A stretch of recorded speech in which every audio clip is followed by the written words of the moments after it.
Today we are talking about operations research and the multiple variables that need to be taken into consideration. Operations research is an application of scientific principles to the management of business, providing a quantitative basis for complex decisions in the business itself. It's basically methods in helping the business succeed. It breaks down what the problem is and creates a solution to solving the problem.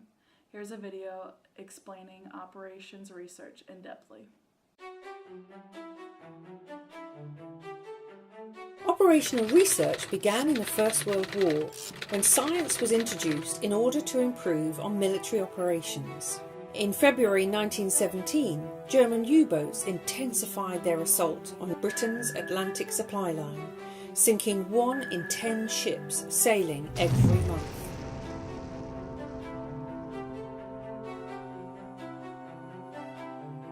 British scientists analysed all available data and created the best possible model to help the convoy survive.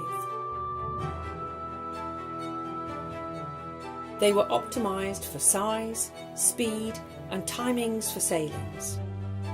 Just 6 months later, losses were down to a remarkable 1 in 200, not only saving lives, but critically contributing to the survival of Great Britain. By 1934, analysts had identified a new problem. Simulations showed that in the event of war, German bombers could easily deliver a knockout blow. By 1938, this knockout blow could be delivered in just 24 hours.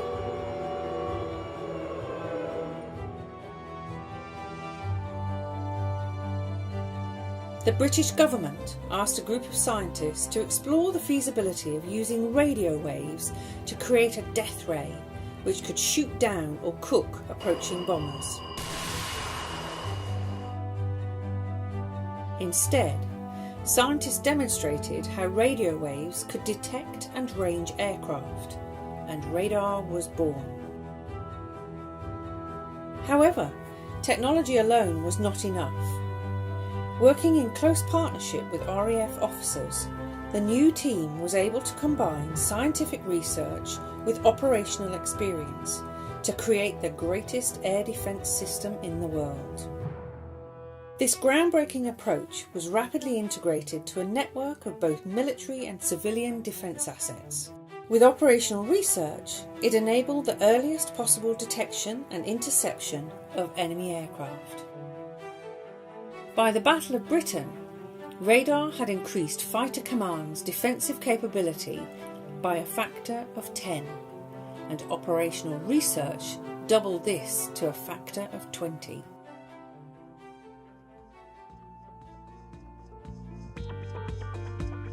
In 1948, the Operational Research Club was founded, which 5 years later became the Operational Research Society.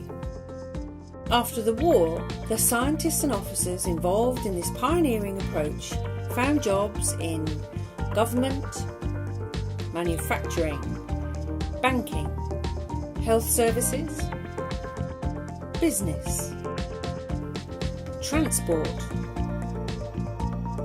defence, sport, and well beyond, taking the knowledge and insight of operational research with them, where it has been solving problems and supporting decisions with science ever since.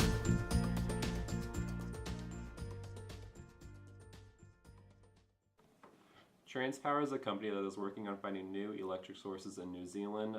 The main goal of the company is to prepare for the future and help the environment as well. Their main focus, though, is making all the electricity come from environment-friendly sources, like by using solar panels and windmills.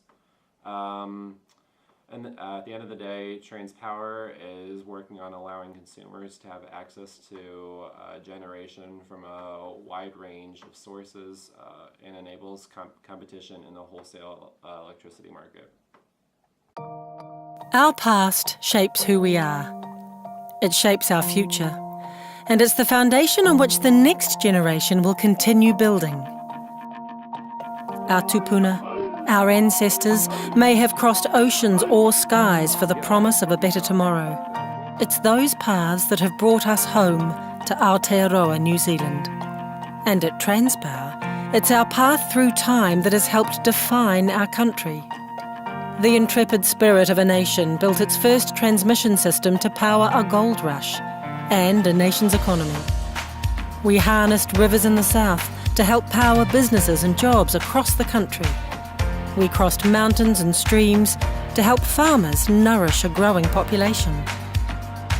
We lit up our schools so new generations could flourish.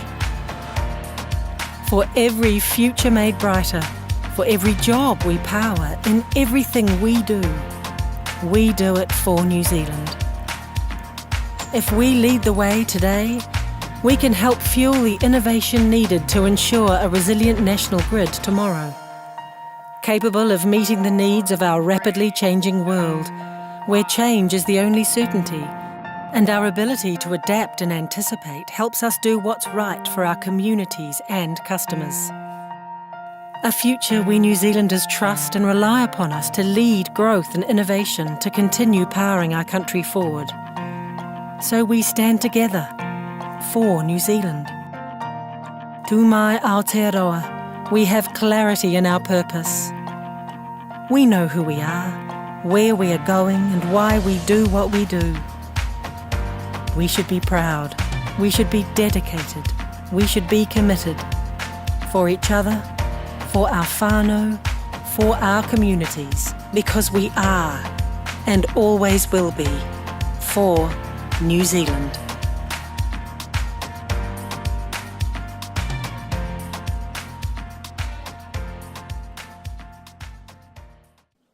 Now that we know what operations research is and one of the many businesses using OR, let's look at a broad application in the energy industry.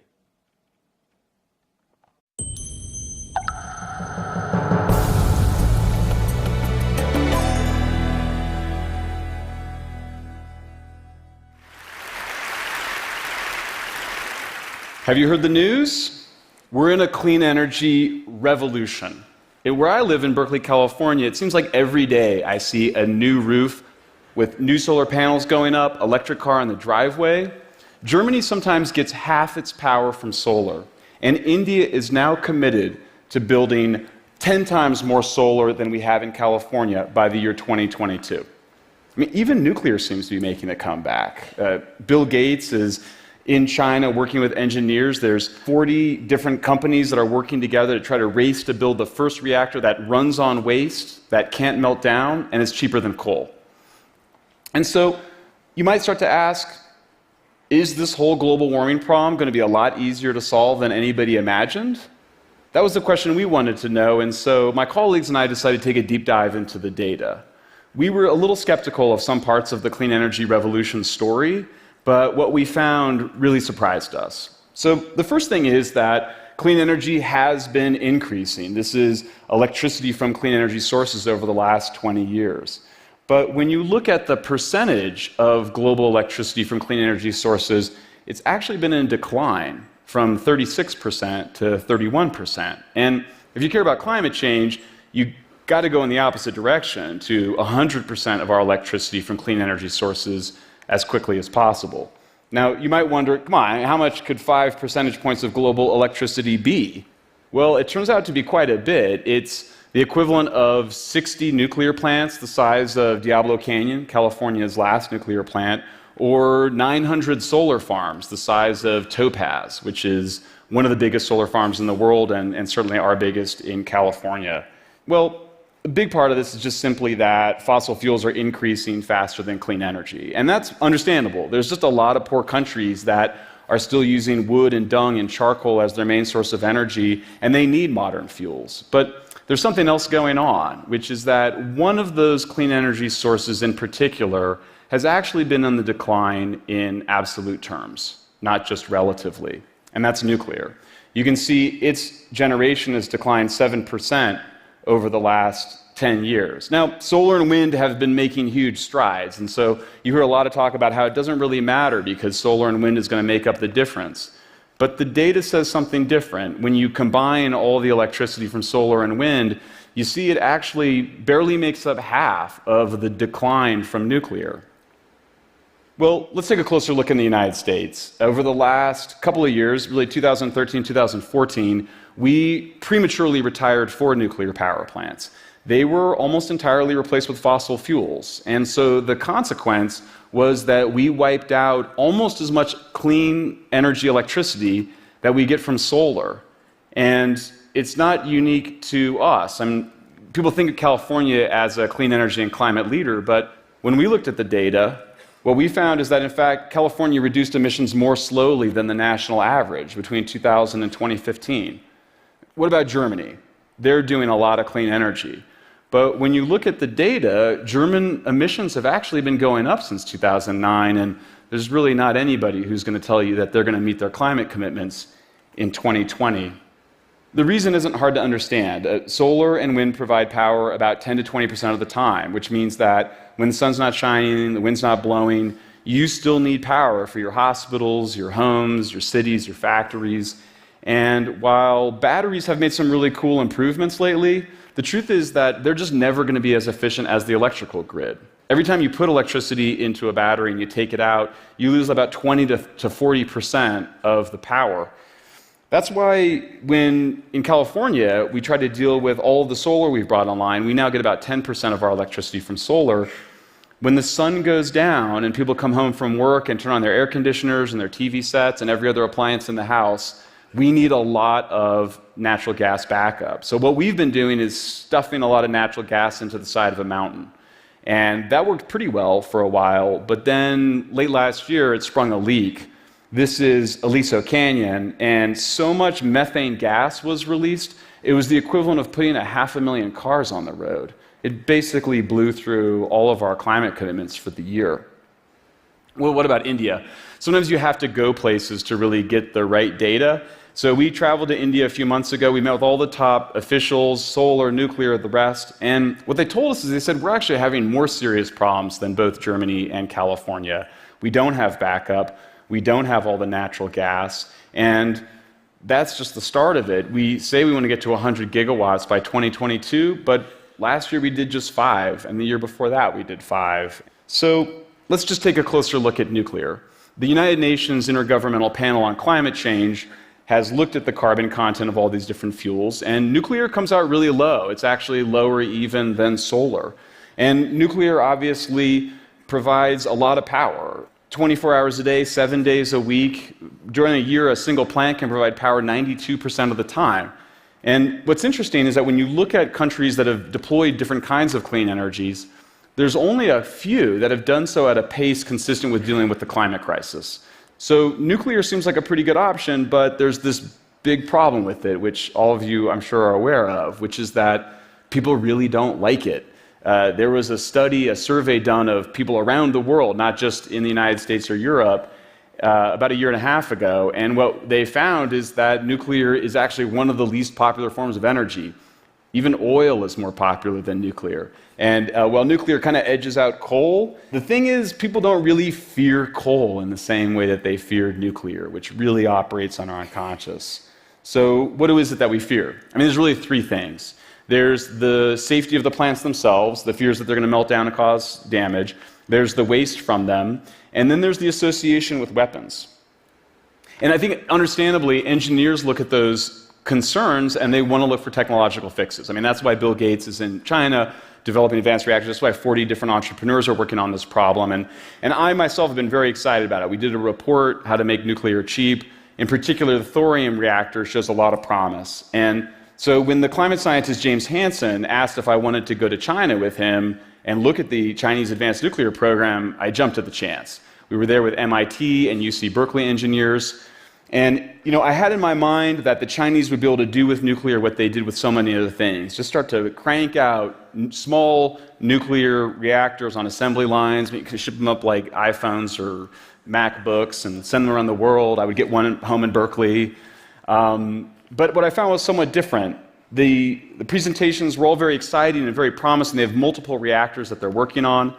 The time came for the thorium reactor, and a bunch of us were excited. They went through the whole presentation. They got to the timeline.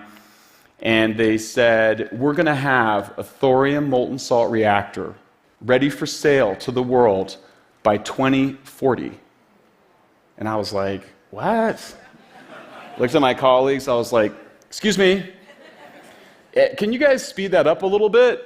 Because we're in a little bit of a climate crisis right now, and your cities are really polluted, by the way. And they kind of responded back, they were like, I'm not sure what you've heard about our thorium program, but we don't have a third of our budget, and your Department of Energy hasn't been particularly forthcoming with all that data you guys have on testing reactors. And I said, well, I've got an idea. You know how you got 10 years where you're demonstrating that reactor? Let's just skip that part, and let's just go right to commercializing it. That'll save money and time. And the engineer just looked at me and he said, let me ask you a question. Would you buy a car that had never been demonstrated before?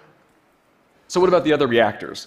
There's a reactor that's coming online now. They're starting to sell it. It's a high-temperature gas reactor. It can't melt down, but it's really big and bulky. That's part of the safety, and nobody thinks it's going to ever get cheaper than the reactors that we have. The ones that use waste as fuel are really cool ideas, but the truth is we don't actually know how to do that yet. There's some risk that you actually will make more waste, and most people think that if you're including that waste part of the process, it's just going to make the whole machine a lot more expensive. It's just adding another complicated step.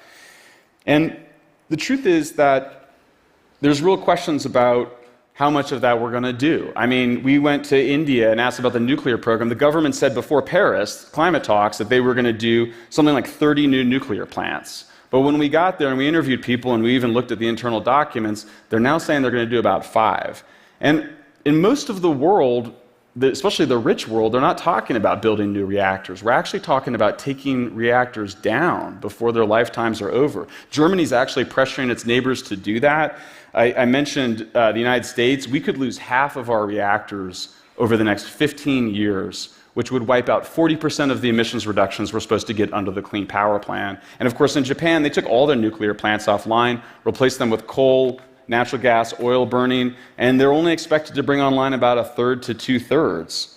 So when we kind of went through the numbers and just added that up, how much nuclear do we see China and India bringing online over the next 15 years? How much do we see at risk of being taken offline? This was the most startling finding. What we found is that the world is actually at risk of losing 4 times more clean energy than we lost over the last 10 years. In other words, we're not in a clean energy revolution, we're in a clean energy crisis. So it's understandable that engineers would look for a technical fix to the fears that people have of nuclear. But when you consider that these are big challenges to do, that they're going to take a long time to solve, there's this other issue, which is that are those technical fixes really going to solve people's fears? Let's take safety.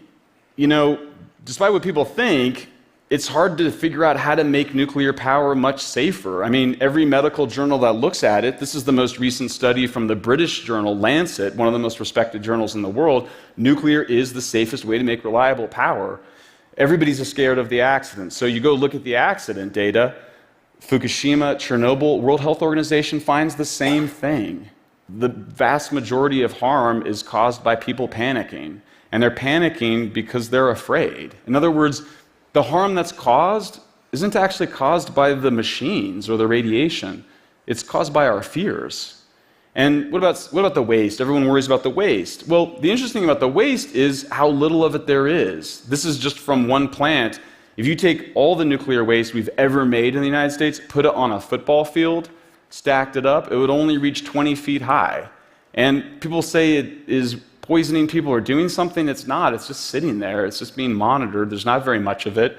By contrast, the waste that we don't control from energy production, we call it pollution, and it kills 7 million people a year, and it's threatening very serious levels of global warming.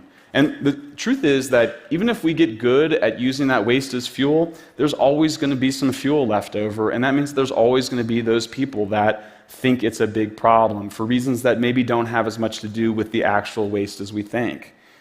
Well, what about the weapons? Maybe the most surprising thing is that we can't find any examples of countries that have nuclear power and then, decide to go get a weapon. In fact, it works the opposite. what we find is that the only way we know how to get rid of large numbers of nuclear weapons is by using the plutonium in the warheads as fuel in our nuclear power plants. And so if you are wanting to get the world rid of nuclear weapons, then we're going to need a lot more nuclear power.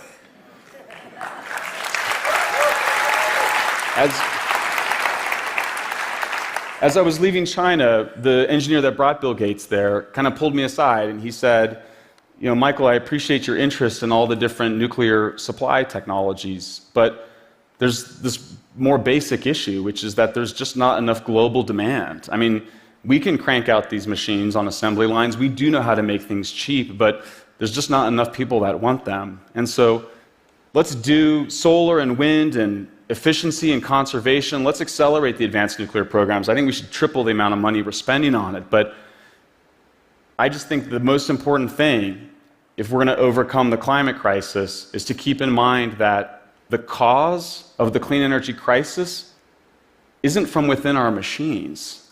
It's from within ourselves. Thank you very much.